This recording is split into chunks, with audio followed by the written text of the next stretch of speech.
I need to escape to my fantasy lands. Take me to Club Penguin. Okay. The nostalgia for Club Penguin for people who are in their mid-20s to early 30s runs deep because it sits right at the intersection of childhood innocence, internet discovery, and community belonging. It wasn't just a game. It was a little universe we could enter after school where we had agency. For many, Club Penguin was the first place that we created an avatar that represented us. The internet in the 2000s was a new and exciting place. Club Penguin gave us a safe and kid-friendly way to explore it, but it still felt like it had secrets. Hidden places, iceberg tipping rumors, ninja lore. For those of us now 25 to 30, Club Penguin was our first taste of independence. Every month, the island would host parties, and the team behind the platform carefully wove them into the ongoing lore of the island. It felt like we were living inside an evolving story, rather than just logging onto like a static game. The parties often had in-universe reasons. Did I ever say hi? Hi. The parties often had in-universe reasons for happening. So it felt like the island was reacting to its own history. That is until the Dark Ages. I remember in 2008, Club Penguin had a submarine party. But weeks before that, Gary the Gadget Guy was testing out a new aqua grabber invention that malfunctioned, causing parts of the island to flood. So when the event came, it wasn't just like, yay, we have aquatic decorations. It was a direct consequence of something that happened. It gave the world continuity. Mascots weren't just cute cameos. They were world builders. I remember in the mid-2000s logging on and running to the top of the lighthouse just so I could see if the migrator was a little bit closer. Rockhopper, a pirate who used to live on Club Penguin Island, would occasionally sail in with his ship, the migrator, sometimes bringing rare items or sparking entire quests. Even the expected holidays were layered with meaning throughout the years. Each month's party wasn't isolated. It was the next episode in an ongoing saga, with callbacks, continuity, teases of what's to come next. Club Penguin officially closed March of 2017. The game was replaced by Club Penguin Island, a mobile-focused successor who we're not going to talk about.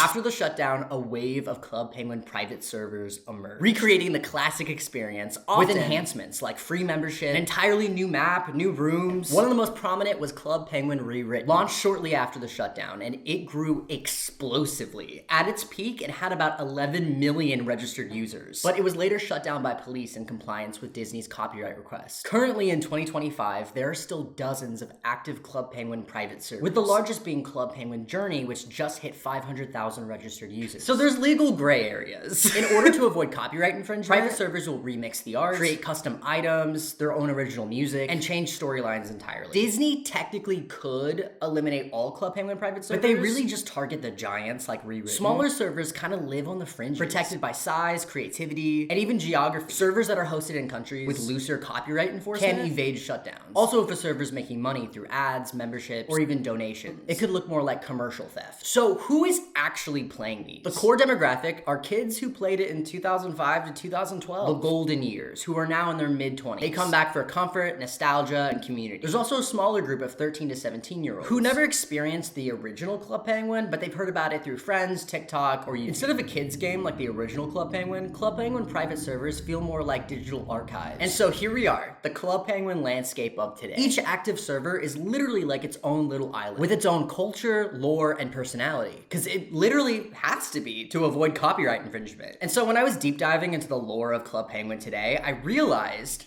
there is no video of somebody exploring every active Club Penguin private server side by side. So that's what we're gonna do today. I'll be creating a new penguin on every server and embarking on 3 quests. Uncover new rooms to see how these superfans have reshaped the island, assimilate into the culture, and hunt down the hidden pin. Do you remember the hidden pin? Every 2 weeks, Club Penguin would hide a collectible pin somewhere on the island. They would tell you the dates that they would rotate them, but they wouldn't tell you where they are or even what they look like. It would just be something as randomly in this room and now clickable. For context, my active years on Club Penguin were from 2007 to about 2009. Occasionally, I would log on through the years just to see what it was like, and I would be very confused. So grab your hard hats and your puffle. It's time to waddle in. Welcome to Club Penguin Private Server. LOL.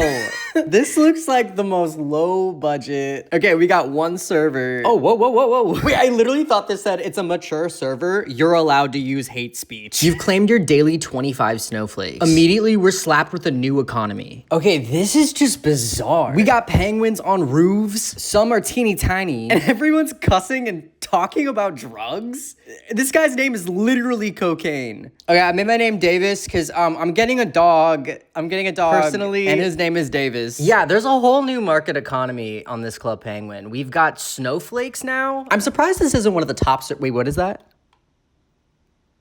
I'm surprised this isn't one of the top servers because there's so many incentives to get you to keep logging back on. All right, the sky is purple. The map is in the 2009 to 2011 era. Also, there's a new room. It's a pond. The first thing I noticed about this server is that there's this guy and he's literally in every room. I guess he's some type of a moderator, but clearly there is zero moderation. So I don't know, he just stands there. So I went over to the stadium and I found a bunch of penguins. They all looked alternative. We're smoking weed? What is this place? I didn't realize until editing this video, they were actually having like a real life deep conversation. And then I just... They really liked my username, so I was accepted by them. But due to their swag outfits, I really didn't feel a part of the culture. Heading over to the gift shop, I realized why everyone's so swag. You literally get unlimited coins. The only downside is every other place you could usually buy things on Club Penguin, they're just there for show. Like, you literally can't buy anything. So I headed back to the gift shop and lived out my non-membership tween fantasy and bought everything in penguin style. And, this is what I look like.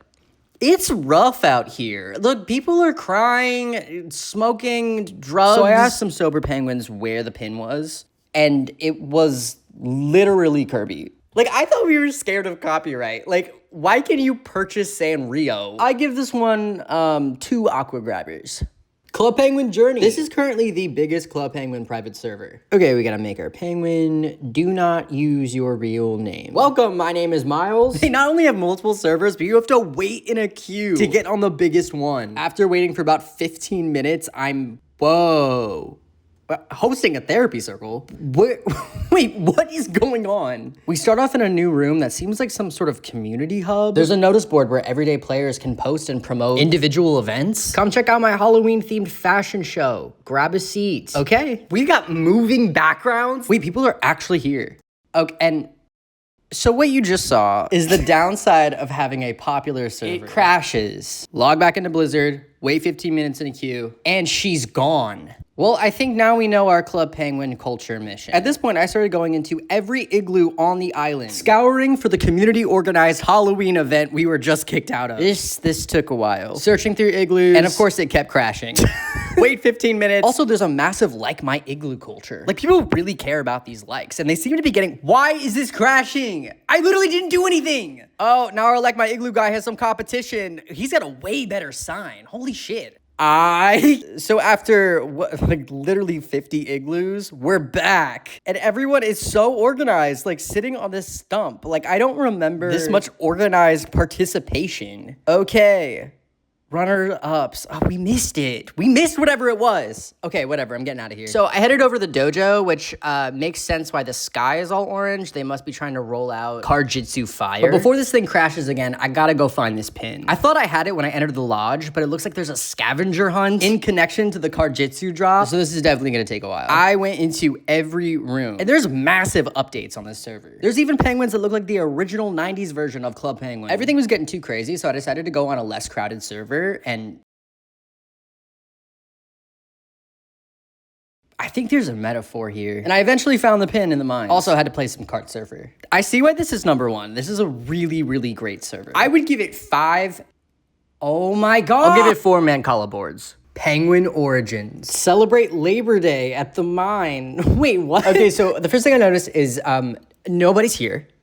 Like, literally nowhere on this island. There is not another player. To the point where I invited my boyfriend to come help me with this portion of the video. I checked out the Penguin Times, and yes, they are doing collectible pins.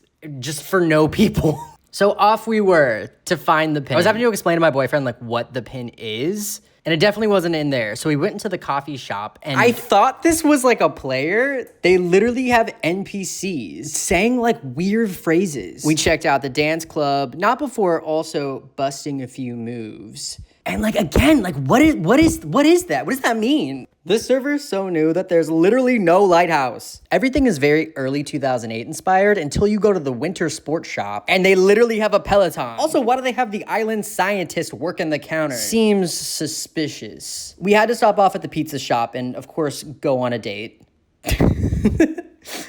Oh man, I forgot the mine shack used to look like this. Also totally forgot about the Labor Day party. What? Wait, since when do Club Penguin parties have cardboard cutouts? And disgruntled employees. They've got a whole situation set up in the swimming pool. We were able to just make a cake. Also, the iceberg just looks like this. There's no mention of it in the Club Penguin Times. Anyways, I went into literally every single room and could not find a pin until I realized I didn't go into every single room. My boyfriend went into the coffee shop without me. And look where the pin was. Babe, a pencil handle on a boudoir? That looked normal? I like this one. I give it the 15 fish. Club Penguin Horizon. I've heard a lot about this one, which is surprising because it's all in French. I think it's French. I did Duolingo for like years. I think that's French. Also, it looks like it's their beta test party. So they're doing new stuff here. I got a hat. The map looks like 2010, 2011 inspired. And there's no one here. The dojo was uncovered, but I couldn't access anything because no one was there to play me. Also, all the little features like the sky sight on top of the lighthouse just didn't work. But the igloo upgrades were Halloween, and the jack-o'-lantern igloo is coveted. I headed down to the mines and finally found 2 players. I tried asking them about the pin. They didn't respond to me, but then I realized they must speak French. Je suis new here. Le pin? But then he responded. And I think AU means where? It's where? Chamber de Livres. Chamber's room, Livres is books. I was so stoked that I could understand it. I didn't know how to say thank you, so I said oui. And again, the pin was a pencil in the coffee shop attic. I give this one 25 puffles. Club Penguin private server.fun. Spend your day. That seems ominous. Also, it just did not work. So then I went to Ice Penguin, which was just as threatening. Break free and play now. That one also didn't work. Which leaves us with the second favorite Club Penguin private server, Club Penguin Legacy. One server and it's not overflowed. Immediately, this seems the most built out. Little animated guides pop up to help you through the gameplay. And the map really resembles where we left Club Penguin in 2017. Except for, I think, that pond, which is another community organized space. Exploring the island, it looks like they're getting ready for a party. And they're taking on that storytelling role that the original Club Penguin developers did, where a party just doesn't come out of nowhere. And it looks like the Rainbow Puffles are about to join the island. I pretty much immediately found the pin, and then it crashed. So I logged back on, and I found the pin again. God, was this anticlimactic?